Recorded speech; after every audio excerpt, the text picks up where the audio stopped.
जय हिंद प्यारे साथियों, very good evening to all of my dear students. मैं रवि पचौरी एक बार फिर से आप सभी का इस बेहतरीन से सेशन में एग्जाम प्रेप विद रवि पर हार्दिक स्वागत करता हूं। तो प्यारे बच्चों, फटाफट से इस वीडियो में आपको एक अच्छी सी जानकारी देने वाला हूं। सभी को पता है कि उत्तर प्रदेश पुलिस ने भर्तियों का पिटारा खोल दिया है और जो भी प्यारे बच्चे इस यूपी पुलिस की भर्ती के लिए इंतजार कर रहे थे, यूपी एसआई के लिए इंतजार कर रहे थे, उनका इंतजार खत्म हो गया है। मुझे पता है कि आप सभी अपने करियर के लिए अच्छी से अच्छी, बेहतर से बेहतर जॉब के लिए तैयारी कर रहे हैं, लेकिन एक सपना होता है, बहुत सारे बच्चों का सपना है कि मुझे यूपीएसआई का एग्जाम देना है। ठीक है, क्योंकि मुझे पता है भाई, उत्तर प्रदेश में पुलिस में जो दरोगा का भौकाल है वो किसी का भौकाल नहीं है। एक दरोगा का भौकाल अलग टाइट रहता है। अगर आप दरोगा बन जाते हैं उत्तर प्रदेश पुलिस में, तो आपको पता है आपका गांव, आपका मोहल्ला, आपकी गली अलग भौकाल सेट रहेगा और वो भौकाल काबिले तारीफ होता है। तो प्यारे साथियों, मैं बता देता हूं, वही भौकाल टाइट करने का समय आ गया है और कर दीजिए भाई उस भौकाल को टाइट। बिल्कुल भी समय खराब नहीं करना है, वेस्ट नहीं करना है। जब आपके घर के सामने गेट पर नंबर प्लेट लगती है ना, फलाना फलाना, और नीचे लिखा होता है sub inspector Uttar Pradesh police, तो अपने आप गली मोहल्ले में एक भौकाल सेट हो जाता है और आप समझ लीजिए कि उसके बाद आपकी लाइफ बड़ी जोरों शोरों से दौड़ने लगती है। अभी जो बेरोजगारी में जो लाइफ एकदम स्लो स्लो चल रही है ना, दरोगा बनते ही भौकाल बना के दौड़ेगी। तो प्यारे बच्चों, उसी भौकाल को बनाने का समय आ गया है। कोई भी अब टाइम वेस्ट नहीं करेगा।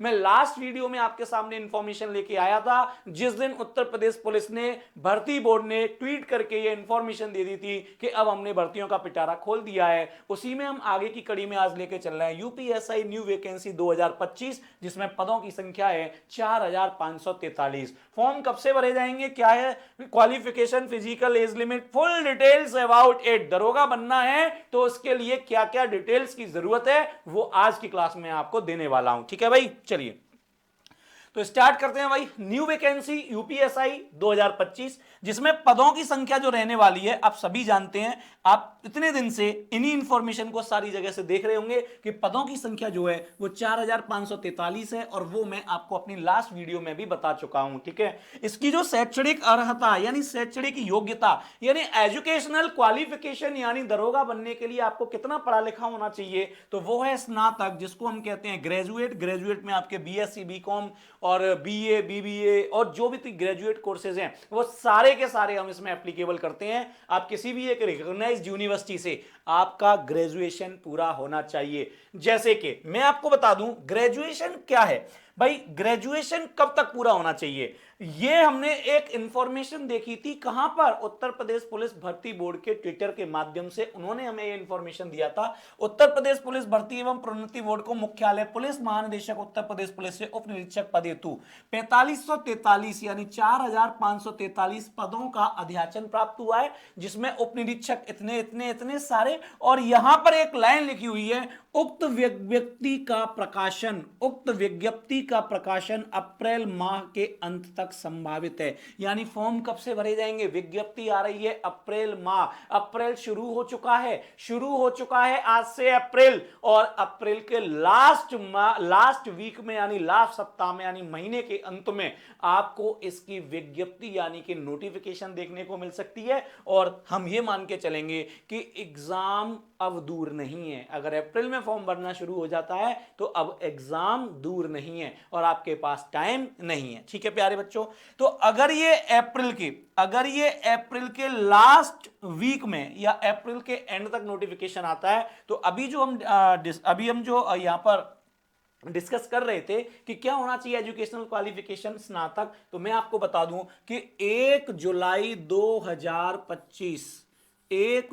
2025 तक आप सभी की ग्रेजुएशन कंप्लीट हो जानी चाहिए। दरोगा बनने जा रहे हो यार, ग्रेजुएट तो हो गई, भोकाल भी तो ग्रेजुएशन वाला टाइट होगा। आपका जो भोकाल बनेगा दरोगा बनने के बाद वो भी ग्रेजुएशन लेवल का ही होगा। तो प्यारे साथियों, 1 जुलाई 2025 तक आपकी ग्रेजुएशन कंप्लीट हो जाना चाहिए। और ट्वीट करके ये यहाँ बताया गया है कि इस विज्ञप्ति का प्रकाशन यानी कि नोटिफिकेशन जो होगा वो अप्रैल के लास्ट वीक तक आ जाएगा। ठीक है, और इसकी हम जानकारी लेते हैं। चलिए, क्या होता है यूपी दरोगा, यूपी पुलिस सब इंस्पेक्टर बनने का सिलेक्शन प्रोसेस, ठीक है। तो हम यहां पे देखते हैं जो लास्ट ईयर भर्ती थी, यानी मैं आपसे कहूं 2021 में जो भर्ती आई थी, उसका जो सिलेक्शन प्रोसेस था उसके बारे में मैं आपको बता देता हूं क्या सिलेक्शन प्रोसेस था। उसका सिलेक्शन प्रोसेस था रिटन एग्जाम सीबीटी, यानी ऑनलाइन कंप्यूटर बेस्ड टेस्ट। लेकिन आपको बता दूं 2 दिन पहले उत्तर प्रदेश पुलिस प्रोन्नति बोर्ड ने अपनी वेबसाइट पर यह दिया है कि जो रेडियो ऑपरेटर यानी ग्रेड ए की भर्ती होने जा रही है, उसमें पहले ऑनलाइन एग्जाम था, उनको अब ऑफलाइन कराएगी उत्तर प्रदेश पुलिस विभाग। जो भी भर्ती बोर्ड है वो उस ऑनलाइन एग्जाम को अब ऑफलाइन कराएगी। तो उस नोटिफिकेशन के आधार पे मैं ये कह के चल रहा हूं कि पहले तो लास्ट भर्ती में ये कंप्यूटर बेस्ड टेस्ट हुआ था, लेकिन इस बार हो सकता है कि ये ऑफलाइन हो जाए, क्योंकि अभी जो रिसेंटली रेडियो ऑपरेटर की भर्ती होने जा रही है उसमें भी पहले ऑनलाइन एग्जाम था, लेकिन अब इस बार नोटिस आ गया है भर्ती बोर्ड पे कि भर्ती बोर्ड उस एग्जाम को ऑफलाइन कराएगा। तो जब उसे ऑफलाइन करा रहा है तो हम आगे ये उम्मीद लेके चल रहे हैं कि वो सीबीटी भी हो सकता है और ऑफलाइन भी हो सकता है। लेकिन मैं मान के चल रहा हूं कि इस लास्ट नोटिफिकेशन के आधार पर 90% चांस जो होंगे वो ऑफलाइन एग्जाम के होंगे। 90% चांस जो बन रहे हैं वो ऑफलाइन एग्जाम के होंगे। जब आप रिटन एग्जाम को क्वालिफाई कर लेंगे तो physical efficiency and measurement test, ये एचटी की जगह करेंगे एमटी, ये होगा physical efficiency and measurement test. इसका कोई स्कोर नहीं होता, ये जस्ट क्वालिफाइंग होता है कि जो चीजें हमें फिजिकल एफिशिएंसी में और मेजरमेंट में चाहिए वो हमारे पास पूरी काबिलियत है या नहीं। जब आप इसमें भी पास हो जाते हैं तो आप भेज दिए जाते हो मेडिकल एग्जामिनेशन के लिए, और मेडिकल एग्जामिनेशन के बाद आपकी होती है डीवी यानी कि डॉक्यूमेंट वेरिफिकेशन, और उसके बाद आपको भेज दिया जाता है ट्रेनिंग पे भोकाल टाइट करने के लिए कि अब जाइए आप दरोगा बन के आइए और गांव में भोकाल सेट कर दीजिए। ठीक है प्यारे साथियों, तो भोकाल बनाने की पूरी तैयारी है। मैं कहता हूं कि यूपीएसआई नहीं है, ये एक भोकाल है, भोकाल वैकेंसी 2025। आगे के नहीं समझ में, ये भोकाल की वैकेंसी है। ठीक है भाई, तो सभी बच्चों को भोकाल भाई भोकाल टाइट करना है तो भोकाल स्टडी करनी पड़ेगी, आपको भोकाल से स्टडी करनी पड़ेगी, भयंकर मेहनत करनी पड़ेगी। क्या करनी पड़ेगी आपको? मेहनत। किसके साथ? मेहनत भी होगी भोकाल के साथ, मेहनत भी होगी भोकाल के साथ, और ना दबदबा बन जाए। दबदबा था, दबदबा है और दबदबा रहेगा। जब 2 स्टार लेकर के आओगे ना कंधों पे ट्रेनिंग पूरी करके अपने घर, अपने गांव, अपनी गली, अपने मोहल्ले, तो आप कहोगे दबदबा था, दबदबा है और दबदबा रहेगा। ठीक है भाई, तो चलिए आगे चलते हैं, इसी में और चेंज जोड़ते हैं।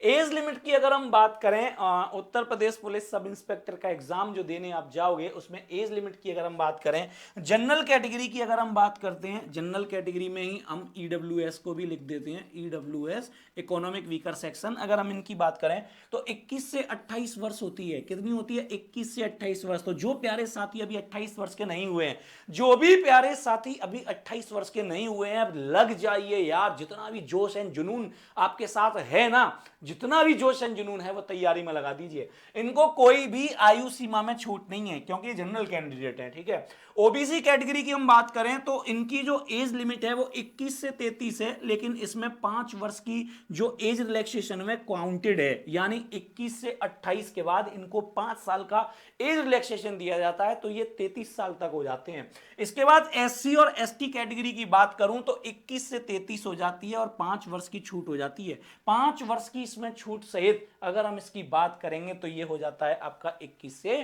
33 हो जाता है प्यारे साथी, 21 से 33 हो जाएगा। ठीक है भाई, तो 5 वर्ष की छूट सहित ये भी इंफॉर्मेशन जो आपको दी जा रही है, ये एज लिमिट जो दिखाई जा रही है, ये 5 साल की जो एज रिलैक्सेशन मिलेगा कैटेगरी वाइज, उसके आधार पर मैं आपको बता रहा हूं। ईडब्ल्यूएस और जनरल की 21 से 28, ओबीसी एससी एसटी 21 से 33, जिसमें 5 वर्ष की छूट को शामिल किया जा रहा है, जिसमें 5 वर्ष की छूट को शामिल किया जा रहा है। ठीक है भाई, तो ये आपकी एज लिमिट हो गई। आगे अगर हम चलते हैं, फिजिकल स्टैंडर्ड क्या होना चाहिए? फिजिकल स्टैंडर्ड की अगर हम बात करें तो फिजिकल स्टैंडर्ड क्या होना चाहिए एक बार देख लेते हैं। अगर हम मेल कैंडिडेट्स की बात करते हैं, मेल कैंडिडेट्स की बात करते हैं, तो हाइट की अगर हम बात करें, बहुत डाउटफुल रहते हैं बच्चे इस बात को लेकर। हाइट की बात करेंगे तो जनरल, ओबीसी और एससी कैटेगरी के लिए हाइट होगी 168 सेंटीमीटर। सीना यानी कि चेस्ट जो होगा वो 79 सेंटीमीटर मिनिमम, और एक्सपेंशन यानी कि फुलाव 5 सेंटीमीटर तक का होना चाहिए। वेट हाइट के हिसाब से वहां पे होता है, ऐसा कोई फिक्स नहीं है कि इतना ही वेट होना चाहिए, ठीक है भाई। एसटी कैटेगरी की बात करें तो 160 सेंटीमीटर हाइट होनी चाहिए। आपको पता है एसटी कैटेगरी को हाइट में रिलैक्सेशन दिया जाता है, ठीक है भाई।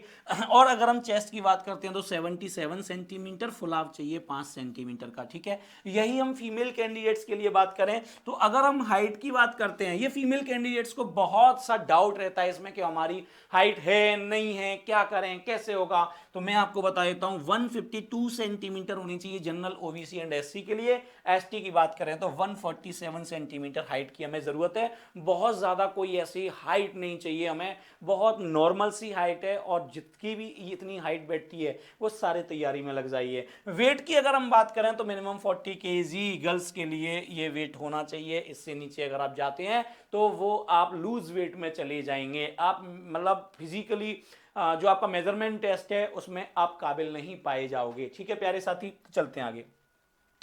चलिए भाई आगे चलते हैं। फिजिकल एफिशिएंसी, अभी हमने पढ़ा था मेजरमेंट, और ये हो गया आपका फिजिकल एफिशिएंसी। फिजिकल एफिशिएंसी की अगर हम बात करें तो भाई यहां पर यहां पर एक आपकी रनिंग होती है। फिजिकल एफिशिएंसी में एक ही इवेंट होता है जिसको हम रनिंग कहते हैं। रनिंग मेल्स के लिए होती है 4.8 किलोमीटर यानी 4800 मीटर, और इनके टाइम होता है 28 मिनट।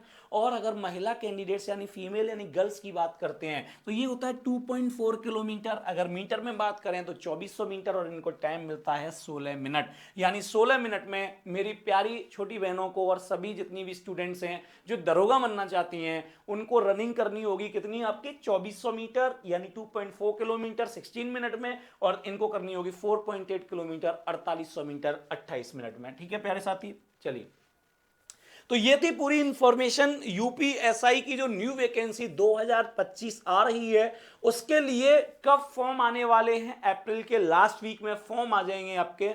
क्या क्वालिफिकेशन होनी चाहिए, ग्रेजुएट स्टूडेंट होना चाहिए, और उसके बाद क्या आपका फिजिकली एफिशिएंसी होनी चाहिए, और आपका मेजरमेंट क्या होना चाहिए, हाइट वेट चेस्ट कितना होना चाहिए, वो मैंने आपको इंफॉर्मेशन यहां पे दी। तो जो भी बच्चे इतनी काबिलियत को पूरा करते हैं वो सारे के सारे यूपीएसआई के लिए काबिल हैं। हाइट मैंने आपको बता दी है, हाइट क्या है, मेजरमेंट भी मैंने आपको बता दिया, फिजिकली भी मैंने आपको बता दिया, पद भी मैंने आपको बता दिए, और अप्रैल के लास्ट वीक में ये वैकेंसी आ जाएगी। तो हमारे पास समय बहुत कम है प्यारे साथी, लग जाइए एकदम मेहनत के साथ। और यहां पर मैं आपको बताता हूं कि ऐसी इंफॉर्मेशन के लिए join our Telegram channel exam prep with Ravi, जिस पर हम इतनी सारी चीजों को शेयर करेंगे आपके साथ। आप पढ़ सकते हैं, स्क्रीन पर लिखा हुआ है, तो आप इसे अभी ज्वाइन कर लीजिए जिससे कि आपको सारी information back to back time to time मिलती रहे, ठीक है। और इसके बाद मैं वीडियो लेके आ रहा हूं यूपीएसआई न्यू वैकेंसी 2025 के लिए, पूरा का पूरा exam pattern and detail syllabus के साथ। क्या डिटेल सिलेबस है इसका, ठीक है, ये पूरा का पूरा पैटर्न लेके आऊंगा, क्या है, क्या करना है, क्या नहीं करना है, और इसके साथ लेके आऊंगा आपका पूरा सिलेबस कि किस तरीके से हम सिलेबस को लेके चलेंगे। डिटेल सिलेबस रहेगा इसमें, मतलब सारे सब्जेक्ट के टॉपिक्स को भी मैं लेके आऊंगा कि टॉपिक क्या है क्या नहीं है, ठीक है। तो वो सारी चीजें हम यहाँ पे लेकर के चलेंगे, ठीक है प्यारे साथियों। तो मिलते हैं नेक्स्ट वीडियो में जहां हम डिस्कस करेंगे यूपीएसआई का कंप्लीट सिलेबस और with exam pattern. Bye bye, जय हिंद।